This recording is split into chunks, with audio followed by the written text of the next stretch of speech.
Hi friends, Karthika ടാരോട്ടിലോട്ട് എല്ലാവർക്കും സ്വാഗതം. നിങ്ങളുടെ പേഴ്സൻ്റെ എന്താണ് ഇപ്പോഴത്തെ ഒരു കറണ്ട് സിറ്റുവേഷൻ നമുക്ക് നോക്കാം. ഇവിടെ നിങ്ങൾക്ക് ഏഞ്ചൽസ് എന്ത് മെസ്സേജാണ് തരുന്നത് നമുക്ക് നോക്കാം. ഇവിടെ പൈല് സെലക്ട് ചെയ്യാൻ നിങ്ങൾക്ക് ഇവിടെ ഇഷ്ടമുള്ള പൈൽ ചൂസ് ചെയ്തു എന്ന് ഞാൻ വിശ്വസിക്കുന്നു.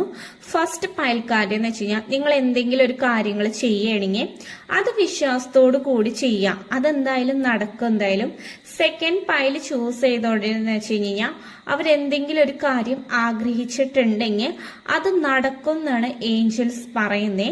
മൂന്നാമത്തെ പൈൽക്കാർ ചൂസ് ചെയ്തിട്ടുണ്ടെങ്കിൽ നിങ്ങൾ എന്തെങ്കിലും കാര്യങ്ങൾ ഇപ്പൊ നിങ്ങൾ ആരെങ്കിലും തമ്മിൽ ഇപ്പൊ പിണക്കത്തിലാണെങ്കിൽ ആ പേഴ്സൺ തന്നെ നിങ്ങളുടെ അടുത്ത് വന്നിട്ട് കോംപ്രമൈസ് ചെയ്യുന്നതായിരിക്കും നിങ്ങളുടെ ഭാഗത്ത് ശരിയുണ്ടെങ്കിൽ.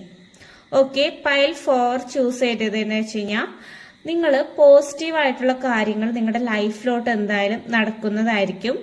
പൈൽ 5 ചൂസ് ചെയ്തിട്ടെന്ന് വെച്ച് കഴിഞ്ഞാൽ നിങ്ങൾ ഒത്തിരി കാര്യങ്ങൾ ഇങ്ങനെ ഓവർ തിങ്ക് ചെയ്യേണ്ട ആവശ്യമില്ല. കാരണം ലെറ്റ് ഗോ ചെയ്യുക, നിങ്ങൾ നിങ്ങളുടെ ലൈഫിലോട്ട് കോൺസെൻട്രേറ്റ് ചെയ്യണതാണ് ഏറ്റവും നല്ലത്. പിന്നെ ലാസ്റ്റ് പൈൽ 6 ആണ്, അത് ചൂസ് ചെയ്തോടെന്ന് വെച്ച് കഴിഞ്ഞാൽ നിങ്ങളുടെ ലൈഫിലോട്ട് റൊമാൻസ് എന്തായാലും വരുന്നതായിരിക്കും.